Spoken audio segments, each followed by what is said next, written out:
listening to Xposed Living, Be Ageless, the podcast where we drop the masks, flip the script, and talk real life, real love, and real leadership unfiltered.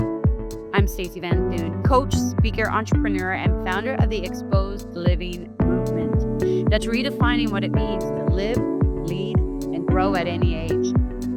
We talk identity, reinvention, belief, and freedom from the bedroom to the boardroom. Yes, we go there. This is not about staying young. This is about waking up. So if you're done with the shoulds and craving more fun, more freedom, more truth, more you, then grab your favorite drink, your bestie, maybe your journal. It's time. Let's get exposed. All right, friends, this is a full circle moment for me. Michelle Felzman is someone I've known since leotards, leg warmers, and group fitness mixes on burnt CDs. We both grew up in Kinnersey, Saskatchewan. That's in Canada for all of you. We're small town girls with big energy. And years later, we'd find ourselves sweating it out again in the group fitness world. Michelle went on to lead TRX trainings, present at national conferences, and was named one of Canada's top fitness instructors. And now she's helping people with one of the biggest decisions of their lives, buying or selling their home, and doing it with the same energy, trust, and leadership that made her legendary in the gym. This episode is about reinvention. It's about identity, grit, family, and navigating what it really means to evolve in midlife when the world thinks that you should have it all figured out. So Michelle, before we even go into your real estate pivot or your group fitness legacy, I want to get exposed. You ready? I'm ready. Let's do it. Perfect. Thank you for joining me. Michelle, what's one belief you had about success, health, or happiness that you had to unlearn to become who you are now? I think I used to be in the mindset of you had to be in one direction all the time and focus your efforts in one direction, and you couldn't veer off from that. Stay in the course and do as much as you can just in that direction. Now I feel like there's so many different avenues that can make you successful in this world that you have to open up your mind and your efforts and your beliefs to new possibilities and new ways of becoming successful. So I think that's the biggest thing, is more ways than one to do things now. Oh, I love that. I think, you're not an anomaly on that. One of the biggest belief breakers that I see for us Gen X people is that it was like you choose your path at 18 and then you should know what it is. And it's almost like if you spent 15, 20 years in it, it was then too risky to change anything. So true. With that? Oh yeah. I can relate to that because fitness has been my life for 30 years. And then 2 years ago, I decided to move into the real estate industry. And so I mean, it's a 180 degree pivot or 360 degree pivot, if you want to say. It's completely different from the fitness industry. So yeah, I totally relate to that. Well, share with me though, then around that, like what was the moment you knew it was time to pivot, or what gave you even that push to actually take the risk, to take the plunge? So I guess if we went back during COVID, I was working for a fitness facility in Calgary and it shut down. It was one that didn't last. During COVID, we tried to go online and then it just didn't last. So I didn't have a fitness related job that I could fall back on anymore. So I was at home. My boys are 14 and 17. They don't need me for a lot anymore during the day. So I was sitting around not doing a ton and figured I needed something to keep me busy. And my best friend is actually my broker. So Roberta Givens owns First Place Realty, who I work for in Calgary. And my husband is actually, does a lot of investing in properties. So the three of us together kind of made sense for me to get into real estate. And actually the way that I got into it was sitting around at the lake one night with Roberta having wine. And I just said, well, why don't I get my license? Like, why don't I do this? Why don't I give it a shot and see what it's all about? So that's kind of where it came from. And then I just thought, it would be a good opportunity to do it. I still teach in the industry. I own a fitness company with an old member of Spa Lady, where I taught in Calgary for 25 years. And when I left Spa Lady, she didn't want to not do my classes. So we started the company Sweat with Good Vibes. And, so her and I work together and we run online classes, but they end at 7:00 in the morning. So after 7 a.m., I was like, what am I doing with my day? So it was kind of like, it just fit. It just fit for me to move into the transition into real estate. I love that. I have a question about, what do you think has made you successful in real estate that was a characteristic that drove your success in, let's say, like in fitness? Like, where the parallels? Well, I think you have to be definitely a people person, but you also have to be able to communicate and present, because you're taking people to homes to show them places that maybe they're going to possibly buy. You're dealing with other agents that you have to negotiate deals with. So being able to talk to people in a calming, caring way that's, coming across nice and decent and pure. And so I think that's really important, communication and just being able to be in front of people. And I mean, I did that for a very long time. I still do it. So that's my comfort zone. So I think that's really one of the big things that's helped me be successful in real estate now. I love that. So let's talk fitness, and then let's go into houses, because I know the people watching here, they're probably all at different stages. Some people have already bought a home, and then they're deciding if they want to downsize, all those types of things. But even with fitness, finding out, sorry, my timer went off. With fitness and finding out, like, what do you see the biggest challenge when people turn kind of in that 40 range zones, that they're not working out anymore, or, they're just tired? Like, what is it? Like, give us some fitness advice.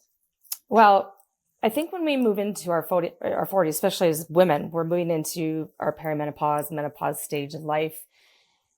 Their hormone imbalance is crazy. So we've got lack of energy. We've got mood swings. We're dealing with like so much shift in our body changing, that women are starting to see that they're eating what they used to eat when they were in their 30s, and now they're gaining weight, or they're eating less and they're gaining weight. So the frustration of being in a phase where nothing you used to do works anymore.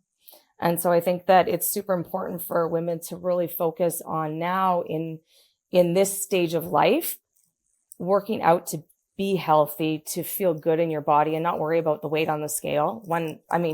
We generally know in fitness, if you're lifting weights and you're gaining muscle, your scale is never going to change. You could be the same weight as you were in 25, completely different body shape, but you have muscle on your body. So I think it's really important for women to understand that, and to know that it's actually so important in our 40s and 50s to lift weights. It's more important for us to have muscle mass on our body than it is to be skinny from cardio. It's beneficial. Heavy weightlifting now is one of the biggest researched items in fitness for perimenopause and menopausal women, because it helps level out your hormones.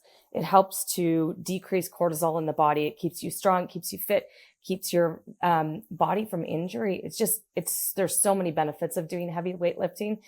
And for me, that's what I promote all the time, is lift. You still need to do cardio, obviously, because you need that for your heart health, but you can get that in HIIT workouts. You can get that if you love endurance training, which, I mean, kudos to you for doing the triathlon stuff, because for me to run a mile is like, oh my God, this is painful. But get me on a step board and I could teach a step class for 2 hours and be fine. But so, I mean, you have to do what you want to do. And I just think in our 40s and 50s, you have to find something that you love to do that makes you feel good, instead of worrying about what you look like so much and worrying about, like the number on the scale. Be happy with who you are. Lift weights to be strong, be healthy, do running, do step aerobics, do a bike class to stay heart healthy, eat well, and love life. Like, I mean, that's all you can do, because time's short on this earth. So you got to make the best of it. Seriously, mic drop. I mean, this was the intention of Xposed Living was around that. Be ageless, like your key to better living. And how'd you put more life back into your living? And, you know, I agree with you so much so on the scale. I honestly haven't had a scale in my house in years, even as I am training for this Ironman and working out like probably 3 times the amount that I used to. Like, people will be like, oh, have you changed? Like, what's your weight? Like, I know I haven't actually. In fact, if I was to step on a scale, I step on it once a year when I go to my doctor's, and I love that it's in kilograms because I don't even understand it still. I'm like, I have to go home every day and like still transpose it to pounds. But it's interesting because to your point, it's not about that. It's how do I feel in my body?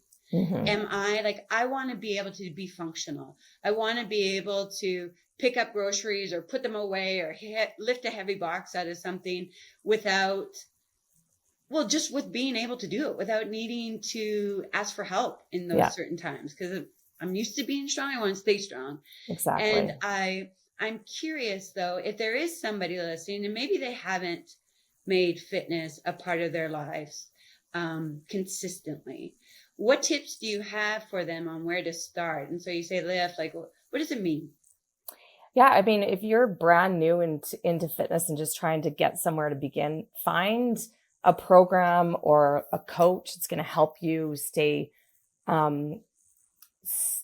consistent with something, and also give you a program that is right for your body where you're not going to injure yourself. Start out with once a week.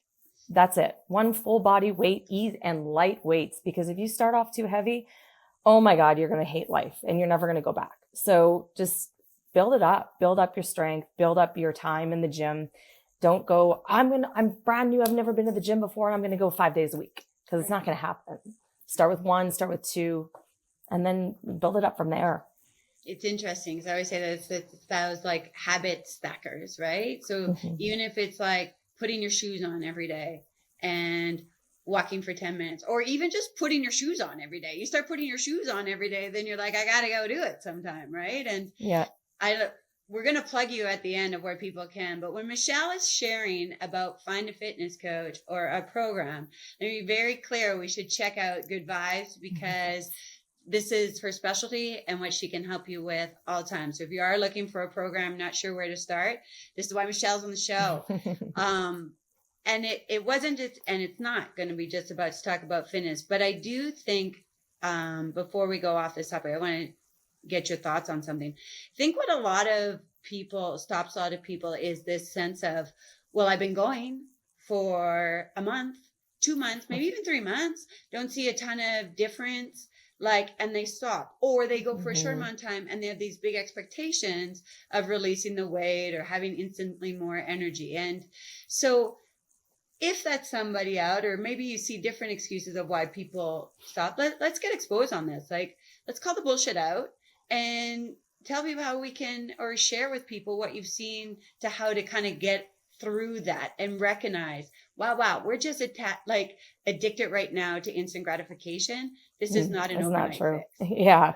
No, I mean, if you're looking to become stronger or to lose weight, I mean, it's not a fast process, really. I always tell people, like, especially if you're lifting heavy, then your first month of lifting, you're going to feel like you're thicker. You're going to feel like you've actually gained weight because you're building muscle underneath the fat. And so once you go past that 4-week mark, you start to see the change. So it's all about consistency. So to me, staying consistent means, again, finding a good coach, but 2, tracking yourself, track your workout. So for example, on our morning workouts, we actually give a calendar out each month to our participants, and it shows the workout on. So we get them to cross it out and then take a picture of that calendar at the end of the month and show us that you did the workout. Or because we're an online program, we get them, if you're not showing up for the live class in the morning, videotape yourself while you do your workout and post it on Instagram and tag us so that we can see that you actually did it. So keeping people accountable for their actions, it definitely is something you need to do in order create success for yourself. And like you said, it's a habit. It takes 21 days to build a habit. So take 21 days and just be consistent and do it. And don't make an excuse for not doing it. Because when you make excuses, you fall off the wagon and it's just going to be back to ground zero and start over again. And you're never going to find success when you do that. So. Well, and I think then we start believing that it's not for us, right? Mm-hmm. Like then we play into those reasons why we hadn't done it before. And I say that from a place of love and compassion because I know it because I've done it. Like whether it was fitness, like I've been blessed that fitness has always been part of my life, as I know it's been for yours, but there's been different areas of it, right? How we do it one thing is how we do it all. And I always say, like, I think that in my experience for my own self, it's like I'm lying to myself at certain times and just not being honest with like people say we've made a decision, like we are just talking about fitness, so let's use that first example, but I made a decision to get healthy, but then when the time comes to do different, then we go back to what's comfortable. Mm-hmm. And so then we keep hoping and wishing for something different, but doing the same thing. And what I'm hearing from you, and I know it's true for any type of change, is one, take the decision, but you got to show up different and you got to be consistent with that new thing. Mm-hmm. And then I love what you say. And the way to get even, increase your chances of success is getting an accountability partner, making it fun, not being alone, like doing it this way. Even with this podcast, I was like, I got to give a date and a thing. And people are like, you're going to do it before you said it. Or, with the Ironman, I'm talking about it. That's putting me on the hook. Yep. I think it's really, I think it's really important to tell people what you're doing too. Yeah. Because I think that is a massive accountability. So if you're going to go for, hey, I'm starting a gym membership and I'm doing this because I want to drop 10 pounds. This is a line lots of people say, well, then tell everybody you know that you're doing it so that people keep asking, how's it going? Or how's your weight loss going? Or maybe they're on track and be like, on a Friday night you get together and they've got snacks out and everything and you're trying to lose weight and they're on your side and making sure that you're not going for the treats or whatever and helping you out being successful. So making everybody else know what you're trying to do so that they're part of your accountability. I love that. And it's 100% true. And those that tell that you can't do it, just like shut off that noise. Mm-hmm. The one thing I've also kind of learned is like, you're already there. The moment that we think that we want to do something different, then so it is. And start living from that person. Like I know using Ironman as an example, it's like I haven't done the race, but I'm already done it in my head, right? So when it came to waking up at a ridiculous hour to do a workout, I would would the woman that crossed that line be up and doing this? Yes. Therefore you are. Yes. Because I'm her, right? And I think that we so live in this world of, I'll be her once I've attained that result. But you can't attain that result without being her. So it's totally like be, do, have. You can't have, do, be, so to speak. Yeah, that's so true. Yeah, I mean, that's another great way to be accountable is find something that you have to pay for, that you have to, you have a date that it's going to happen, like your Ironman or, right. I mean, I used to compete in fitness. So that was like, I have 16 weeks and I'm going to be standing on stage in a bikini in front of a lot of people and being judged on the way that I look. I better do this. Right? I mean, that's extreme, but giving yourself a goal or paying for something that's going to make you be accountable to do it for sure. I love it. So since we are talking about excuses, I'm sure you've heard them all. No time, too late, too tired.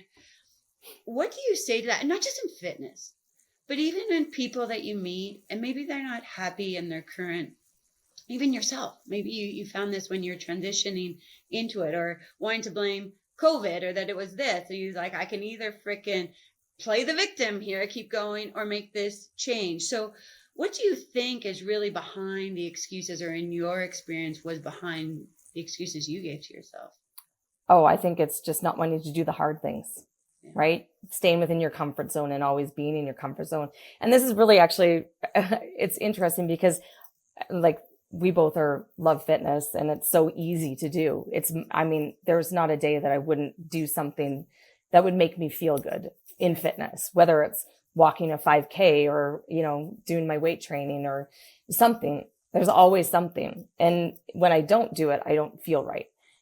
But it's funny because I was talking to my broker about this, and she's the opposite. She's not a fitness person, but she was talking about sales in real estate and going door knocking and cold calling and all this. And I'm like, no, I'm like, no, I have PTSD about that kind of stuff. She's like, why? I'm like, because I had to sit in a cold, dark room for a gym that I worked with and cold call people all the time to try to get them to become memberships. And I hated every minute of it. And so she's like, yeah, but the more you do it, the easier it gets, and blah, blah, blah. I'm like, holy man, we are speaking the exact same language, but two different completely comfort zones. Right. She's completely comfortable with doing it because she's been in the industry in real estate for 25 years. And I'm completely comfortable with anything related to fitness because I've been in the fitness industry for 20, 30 years. So it's interesting to that, you know, and so I just think you got to get out of your comfort zone. And so, yeah, door knocking is becoming easier, although it is still not one of my favorite things to do, but we're getting there. But it is. And I think that this is the thing with us as we age is like, we know more, we know what we should do, but we do less because it's outside of our comfort zone. Mm-hmm. And I know that's been the most challenging thing for myself. I think it's a challenging thing for everybody because it really is reinventing yourself. And it's not losing the parts of you that you love, but the stuff that's holding you back from creating more of what you want. Mm-hmm. Like having that awareness to be like, you know what? The reason I'm afraid to do or knock or call this is like you said, I did it before, I didn't have success. So I have actually this belief wrapped around it that it's hard. Yeah. Like, so how can I switch it to be like, this is actually fun. I'm good at this. It's the same as, you know, showing up for my workouts. I just haven't practiced it enough. Yeah. I think you nailed it. I think that's bang on, is you just need to practice. You just need to get out and do it. And yeah, I feel like as you get older, you don't want to do as much because it's scary and we fear things more than what we did when we were younger. Like if you look at your kids, they don't fear anything, but you look at them do something, you're like, please don't do that. It's so scary. Like, right? But there's no fear. I wish as we got older, we had less fear.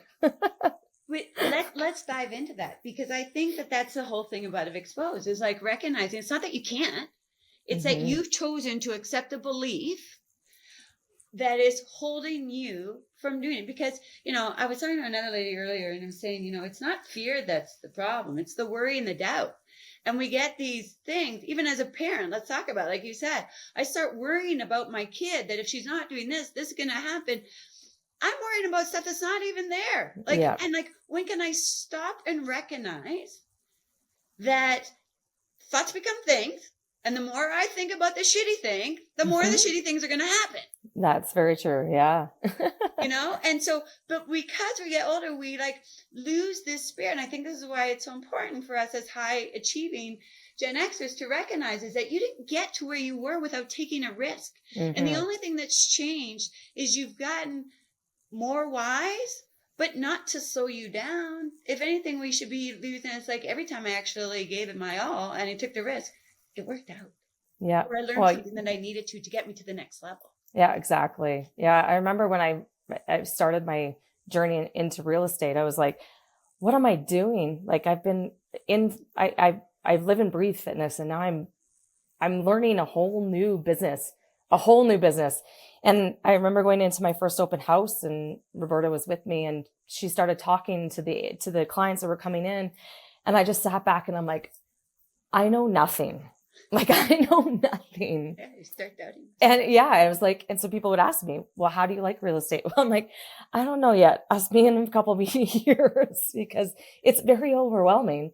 And so now I'm more comfortable. Now I love it. Like I enjoy meeting people. I enjoy helping them sell their homes. The best part about it is kind of the same idea as fitness. When you see somebody achieve their goal, it's the most rewarding feeling ever. And the same in real estate, when you see somebody finalize that deal and go firm on a sale or sell their house and move into a new one and see how happy they are. And it's an amazing feeling. So it's really neat. It's been a good transition, but it was hard. It was not easy at all. Right. But it feels good to be doing it now and know that I could do it this later in life.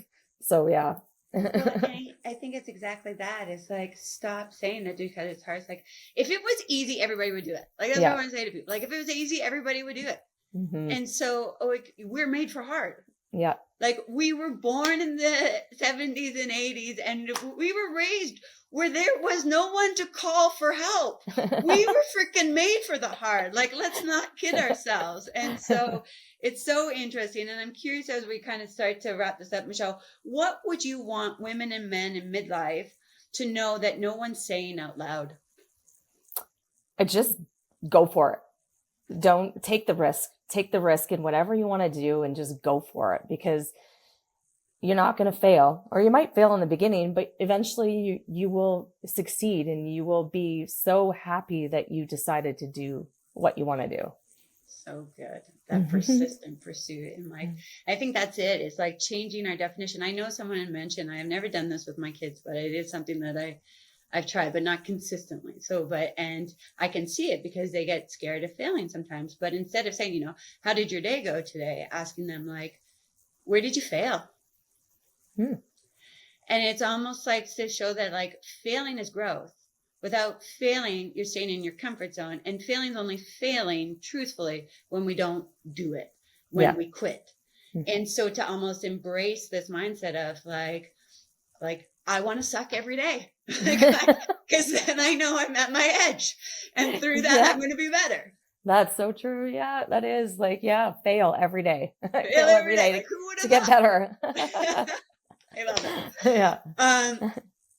Michelle, as women, and I know there'll be men listening too, but what do you think your role or what role has your body image, your confidence, your energy played as you've aged, and how do you stay empowered in it? Like, if someone's listening and they want more of energy of one Michelle, like,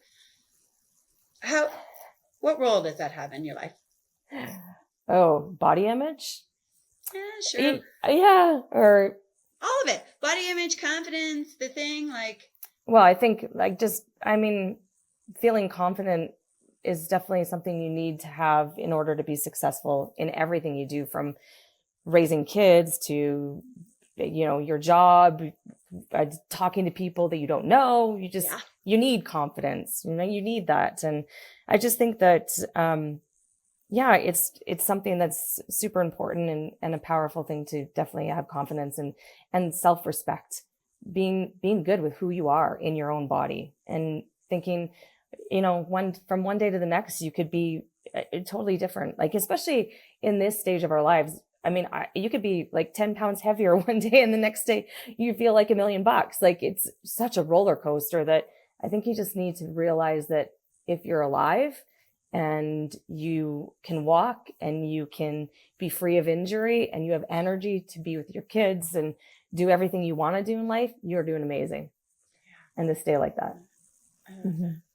Yeah, we don't always know how to do it, but having the confidence in ourselves that we'll figure it out. We'll get there. So that's what we do, we Gen Xs. So at the end of all of these episodes, Michelle, I've been like asking people kind of this shotgun round of 5 ageless questions. So here we go. You ready? Okay. What is a habit you swear by? Work out every morning. Perfect. A question you ask yourself often? That's a good one. Do I have the energy for this today? I'm starting to ask myself, where did I fail? A book or a quote that changed your life, or a quote that's your favorite that you live by? One of my favorite books right now, just because of the phase of life I'm in right now, is she's got 2 books. Dr. Stacy Sims is an amazing scientist in research in perimenopause and menopause and fitness related and diet for women. So I think she's absolutely phenomenal. So her books are absolutely amazing. What are her books? Oh God, you're putting me on the spot. What's the name of them? Dr. Stacy Sim. Dr. Stacy Sim. Yeah. Stacy with an E? Yes, the same. Yeah. What's one belief you're done with? that I'm not good enough to do what I think I can't do. That I'm not good enough. Yeah. Very good. And the last question, Michelle, is what's your definition in this season of exposed living and living agelessly? Just being who you truly want to be. Don't be somebody for somebody else. Don't, make yourself someone you aren't. Just be your true self and live your life to the fullest and make every day what you really truly want it to be. Because I just feel like if we don't, and we sit and we don't do things that we want to do, we're going to be unhappy. And I just feel like time slips away too fast. So we need to make sure that we live every day to the best and the fullest and be true to yourself. So good. And the reality is tomorrow's not always guaranteed, right? Exactly. Like, what are we waiting for? Yeah. What are we waiting for, Gen Xers? That's why they're listening to this. They're already get exposed. So I am so grateful that you joined us today on the show to share. If people want more Michelle in your life, they're curious about buying or selling a house in Calgary area in Alberta, and or want to be part of your online fitness world, how do they get a hold of you? Well, first of all, thanks for having me. It was really fun to connect with you again. It's been a long time. My company for fitness is called Sweat with Good Vibes. You can find us on Instagram at Sweat with Good Vibes, and you can send us a DM through there if you're interested in our programming. We'll send you all of the stuff via email. And my Instagram for my real estate page is YourFitRealtor_YYC. I love it. Connecting, what did you say? Curls to closing. I love that. Yeah, that's what we're doing. She's from crunches to closing. Crunches to closing. That's what it was. I love it. I love it. Well, thank you again. We'll leave all of the information in the show notes. And that's it for today's episode of Xposed Living, Be Ageless. But friends, this is just the beginning. If this episode made you feel something, share it. Tag me, tag Michelle, send it to a friend. Let's start the conversation that we always should have been having. And if you're ready to go deeper, join us inside the Xposed Living Facebook community, where we take this work off the podcast and into real life. Have a fantastic day, and we will talk to you soon. Thank you. Yay! Oh, that was fun. That was fun? Good. That was good. I enjoyed it. Good. Thanks for having me. I enjoyed it as well. I'm really grateful for it and to connect back and all the other good stuff. Yeah. I do want to do a retreat in Calgary somewhere, so you need to come and do the fitness part of it. Oh, awesome. Yeah, I'd love to do that. Yeah. Figure it out. It's interesting. I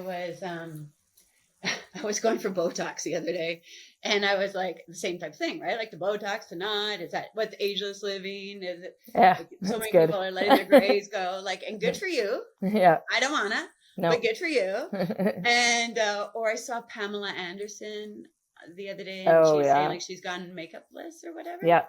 So her and Drew Barrymore, and then as she was talking, Drew's taking out like her fake hair or something at the same time, right? And my point is, this kind of goes back to yours. It's like, there's no right or wrong. Like, do what you want to do. And so with this lady, I was saying, I want to do more with like these types of aesthetics or estheticians, because I think people are coming in saying, fix me. Like they come to you, fix me. If I just got in shape, then I'd love myself. Mm-hmm. No, right? Yeah, like exactly. It's got to be from the inside out too. So it's like, how do we do this combination where you can make them pretty on the outside? I'll help with the inside. We take a picture, but it's like really that type of retreat for people. And then she made me laugh. She was like, well, what are you going to do about your lips? I was like, nothing. You know what? When I was running, I freaking fell hard one day. Oh, I saw that. Yeah. Oh God, it was terrible. And then my tooth fell out. Oh, but like it's like got scar tissue now under here. So they've actually like a natural filler. Yeah, it worked good. I just told her I used to smoke. I used to smoke. So these lines, I want those ones gone, right? She's like, well, what about those ones? I'm like, shut up. I didn't see those yet. Yeah. But anyways, well, let's stay in touch. Yeah, for sure. Let me know how the boys do with the tryouts. Yeah, and if you're ever in Edmonton, we'll connect. I would say my partner and I actually are going to come a little bit more. So I'll have to like look you up. Yeah, definitely. And say hi to your brother for me. It's been a long time. I haven't seen him in forever. He's coming actually on Sunday because his youngest boy is trying out for a hockey team in Whitecourt. It's like ridiculous, but whatever. So they actually then come here to St. Albert to play. Oh, wow.